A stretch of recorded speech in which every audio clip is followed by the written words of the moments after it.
Real মাদ্রিদের মতোই বার্সার আরেক চিরপ্রতিদ্বন্দ্বী এসপানিয়লের বিপক্ষে আজ মাঠে নামতে যাচ্ছে প্রাণের প্রিয় ক্লাব বার্সেলোনা। বাংলাদেশ সময় আজ রাত 10:30টায় ক্যাম্প নুতে অনুষ্ঠিত হতে যাচ্ছে এই ম্যাচ। চ্যাম্পিয়ন্স লিগে হারের পর কাতালান ডার্বি ম্যাচে ঘুরে দাঁড়াতে মরিয়া বার্সেলোনা। এই মুহূর্তে কি করবেন হ্যান্সি ফ্লিক, চলুন বিশ্লেষণ করি। চ্যাম্পিয়ন্স লিগে অ্যাটলেটিকো মাদ্রিদের কাছে হারের ধাক্কা সামলে উঠতে না উঠতেই বার্সেলোনার সামনে এবার বড় পরীক্ষা এসপানিয়ল ডার্বি। লা লিগা শিরোপার দৌড়ে টিকে থাকতে এবং খেলোয়াড়দের আত্মবিশ্বাস ফিরিয়ে আনতে এই ম্যাচটি বার্সার জন্য অত্যন্ত গুরুত্বপূর্ণ। গত বুধবার অ্যাটলেটিকো মাদ্রিদের কাছে 2-0 গোলে হেরে ইউরোপীয় শ্রেষ্ঠত্বের লড়াইয়ে কিছুটা পিছিয়ে পড়েছে বার্সেলোনা। এই হারের ফলে আগামী সপ্তাহে মেট্রোপলিটানো স্টেডিয়ামে দ্বিতীয় লেগের ম্যাচটি তাদের জন্য অনেক কঠিন হয়ে দাঁড়িয়েছে। বলতে গেলে খোড়া পায়ে হিমালয় পর্বতারোহণের মতোই কঠিন সমীকরণ মিলাতে হবে অ্যাটলেটিকো মাদ্রিদের বিপক্ষে আগামী মঙ্গলবার। আচ্ছা, সেই কথা না হয় এখন থাক, ফিরে আসি মূল প্রসঙ্গে।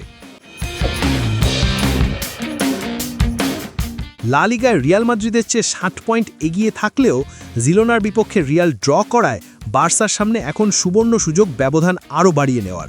ফলে ডার্বি ম্যাচে জয় ছাড়া কিছুই ভাবছেন না হ্যান্সি ফ্লিক। তবে বার্সেলোনার মাঝমাঠ এখন ইনজুরি সমস্যায় জর্জরিত।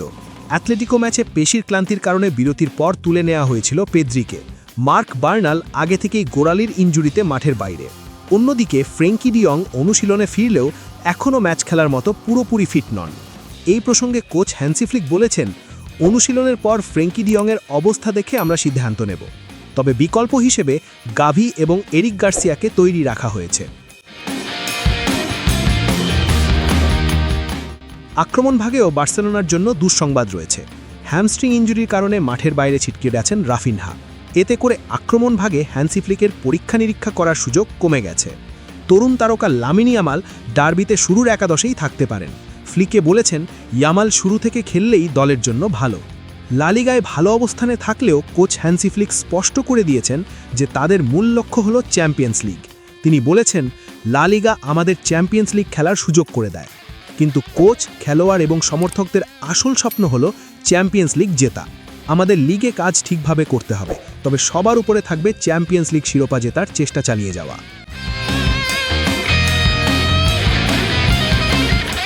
অন্যদিকে ডার্বি প্রতিদ্বন্দ্বী এসপানিয়ল বর্তমানে খুব একটা ভালো ফর্মে নেই। গত বড়দিনের পর থেকে তারা কোনো জয়ের মুখ দেখেনি। 2026 সালে 13টি ম্যাচের মধ্যে 8টিতেই তারা হেরেছে। পয়েন্ট তালিকায় 5 নম্বর থেকে নেমে তারা এখন দুর্বল একটা দলে পরিণত হয়েছে। তবে ডার্বি ম্যাচে ফর্মের চেয়ে জেদ বেশি কাজ করে, তাই এসপানিয়ল চাইবে বার্সেলোনার জয়ের রথ থামিয়ে দিতে। শেষ কথা হচ্ছে, লা লিগার আধিপত্য ধরে রাখা আর চ্যাম্পিয়ন্স লিগের আশা বাঁচিয়ে রাখা, এই দুয়ের মাঝে বার্সেলোনা কিভাবে ভারসাম্য বজায় রাখে সেটাই এখন দেখার বিষয়। বন্ধুরা, আপনাদের কি মনে হয়, রাফিনহা ও পেদ্রিকে ছাড়া বার্সা কি ডার্বি জিততে পারবে? আপনাদের মতামত কমেন্টে জানান। খেলাধুলার সব খবর সবার আগে পেতে স্পোর্টস বাংলা আপডেট চ্যানেলটি সাবস্ক্রাইব করে বেল আইকনটি ক্লিক করে রাখুন। দেখা হচ্ছে পরের ভিডিওতে। ধন্যবাদ।